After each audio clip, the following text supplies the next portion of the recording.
Hello friends, नमस्कार दोस्तों। आज मैं आपको बताऊंगा हमारी हथेली में जीवन रेखा के बारे में कुछ महत्वपूर्ण बातें जिसे जानना हम सब के लिए बहुत जरूरी होता है। दोस्तों, वीडियो को शुरू करेंगे उससे पहले अगर आपने अभी तक चैनल को सब्सक्राइब नहीं करा है तो प्लीज इसे सब्सक्राइब कर लीजिए और अगर ये वीडियो अच्छा लगे तो वीडियो को अंत में एक लाइक भी कीजिए। तो चलिए दोस्तों, शुरू करते हैं। दोस्तों, जीवन रेखा हमारी हथेली में अंगूठे के ऊपर मंगल के पहले पर्वत से शुरू होती है और लगभग आधी हथेली को घेरते हुए केतु के पर्वत को पार करके अंगूठे के नीचे इस जगह पर खत्म हो जाती है। दोस्तों, अगर जीवन रेखा शुरू से लेके अंत तक बहुत ही सॉलिड है, इसमें किसी प्रकार का कोई क्रॉस नहीं है, कोई द्वीप नहीं है, ये कहीं से टूटी हुई नहीं है, तो फिर ये सबसे सही जीवन रेखा होती है।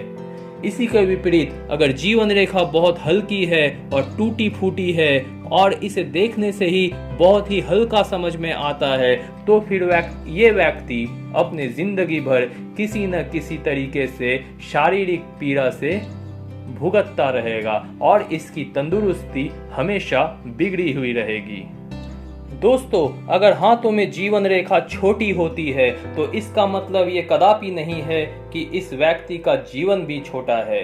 छोटी जीवन रेखा पर मैंने ऑलरेडी वीडियो बनाकर रखा है, ऊपर आपको आई बटन में लिंक देखने को मिल रहा होगा, आप उस लिंक को क्लिक करके छोटी जीवन रेखा के बारे में जान सकते हैं। इसी प्रकार अगर जीवन रेखा बीच में कहीं टूटी हुई मिले इस तरीके से तो यह इस स्थान पर उस व्यक्ति को किसी रोग या फिर किसी दुर्घटना का संकेत करती है, लेकिन यहाँ भी ये व्यक्ति की मृत्यु नहीं होती या फिर जरूरी नहीं है कि इस व्यक्ति की यहाँ मृत्यु हो जाए।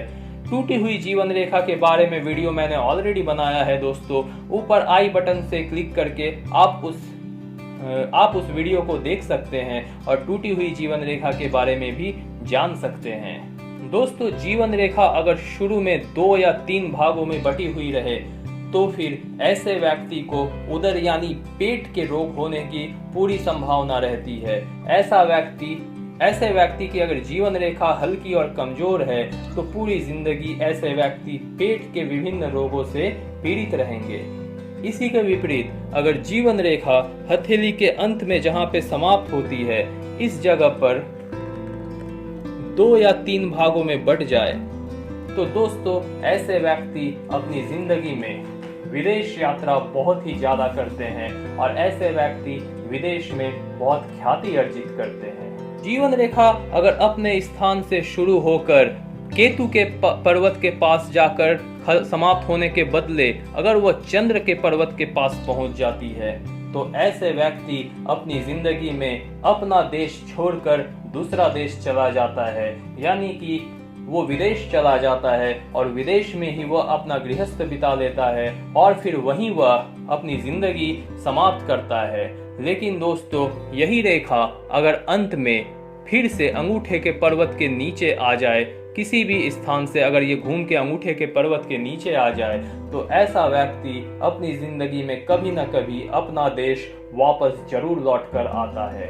लेकिन अगर ये रेखा अंगूठे के पर्वत के पास शुक्र पर्वत के पास दोबारा वापस ना आए और चंद्र पर्वत पर ही समाप्त हो जाए तो ऐसा व्यक्ति अपने जन्म स्थान से दूर किसी दूसरे स्थान में रहता है और दूसरे देश में ही इसकी मृत्यु होती है। जीवन रेखा से निकलती हुई कोई भी रेखा जो ऊपर की ओर जाती है ये सफलता की रेखा होती है और ये उन रेखाओं में से होती है जिसे एक सफल जीवन का उत्कर्ष कहा जाता है। दोस्तों, जीवन रेखा से निकलकर अगर कोई रेखा बृहस्पति के पर्वत तक पहुंचती है तो ऐसी आयु में जहां ये जीवन रेखा को छोड़ती है इस व्यक्ति की सारी महत्वाकांक्षाएं पूरी होती है और वो कोई बड़ा पद प्राप्त करता है। दोस्तों, अगर जीवन रेखा में आपको आयु गणना करनी नहीं आती तो ऊपर आई बटन में मैंने जो वीडियो बनाया है जीवन रेखा और भाग्य रेखा पर आयु गणना, उसमें आप क्लिक करके आयु गणना सीख सकते हैं और जिस स्थान पर ऐसी रेखा को आप देखते हैं वैसे स्थान पर आयु गणना करके अपने सफलता के उम्र को आप आसानी से जान सकते हैं। दोस्तों, जीवन रेखा में किसी भी स्थान पर द्वीप का बनना किसी भी तरीके से सही नहीं है। अगर जीवन रेखा में द्वीप है तो यह जितना बड़ा होता है उस व्यक्ति में उतना ही बड़ा रोग होता है। वह किसी न किसी बीमारी से इस समय जरूर भुगतता है। इस द्वीप को देखकर आसानी से पता लगाया जा सकता है कि बीमारी कितनी गंभीर होगी। अगर द्वीप बहुत आकार में बड़ी है तो फिर बीमारी भी उतनी बड़ी होगी, और अगर द्वीप बहुत छोटी सी है तो फिर बीमारी भी उतनी ही छोटी होगी। अगर जीवन रेखा के आरंभ में ही जहां जीवन रेखा शुरू होती है वहीं पे अगर द्वीप का चिन्ह हो तो यह इस बात का संकेत है कि व्यक्ति के जन्म के संबंध में कोई गोपनीय रहस्य है।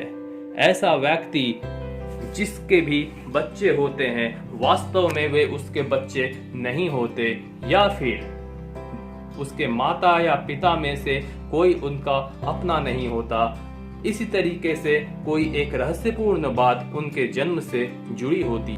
दोस्तों, जीवन रेखा का उद्गम स्थान बृहस्पति और मंगल के पर्वत के बीच से शुरू होता है, लेकिन अगर यह रेखा अपने निर्धारित स्थान से ऊपर बृहस्पति के पर्वत से शुरू होकर नीचे जाती है तो ऐसा व्यक्ति शुरू से ही बहुत महत्वाकांक्षी होता है और वह अपने ऊपर नियंत्रण रखने में सक्षम होता है। इसी के विपरीत अगर जीवन रेखा मंगल के निम्न पर्वत से शुरू होकर नीचे की ओर आती है तो फिर ऐसे व्यक्ति अपने क्रोध में कभी नियंत्रण नहीं रख पाते। इस चिन्ह वाले व्यक्ति विशेषकर नवयुवक अधिक झगड़ालू और अनुशासनहीन होते हैं।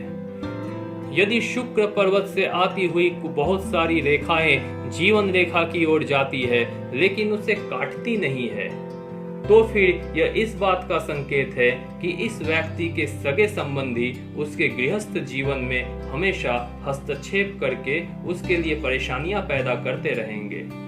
यदि इसमें से कोई रेखा जीवन रेखा को काटते हुए आगे बढ़ती है और भाग्य रेखा को भी काट देती है तो समझना चाहिए ये संबंधी व्यावसायिक जीवन और दूसरे सांसारिक मामलों में इस व्यक्ति को बहुत हानि पहुंचाएंगे। दोस्तों, अगर ये इस तरह से आने वाली रेखा जीवन रेखा और मस्तिष्क रेखा को काट कर आगे निकले और फिर मस्तिष्क रेखा और हृदय रेखा के बीच में जाकर रुक जाए तो निकट संबंधियों के हस्तक्षेप के कारण कोई गंभीर आपत्ति आती है, परिवार में कोई आकस्मिक मृत्यु होती है जिससे आर्थिक हानि उठानी पड़ती है। और अगर यह रेखा जीवन रेखा मस्तिष्क रेखा को काटने के बाद हृदय रेखा को भी काटकर आगे निकल जाए तो विरोधी उसके प्रेम के मामले में भी हस्तक्षेप करेंगे। जीवन रेखा को काटने वाली इस तरह की रेखा को प्रभाव रेखाएं कहते हैं। दोस्तों, ये थी हमारे हथेली में जीवन रेखा द्वारा दिए जाने वाले कुछ महत्वपूर्ण संकेत। तो इन संकेतों को समझिए, जानिए और अपने जीवन में आने वाले संकटों से आप सावधान रहिए और आने वाले खुशनुमा माहौलों से आप अपने आप को बहुत महत्वाकांक्षी बनाइए। तो चलिए दोस्तों, आज के वीडियो में बस इतना ही। आगे के वीडियो में मैं कुछ नया लेकर आऊंगा। तब तक के लिए आप बहुत अच्छे से रहिए, अपना बहुत ख्याल रखिए। Thank you.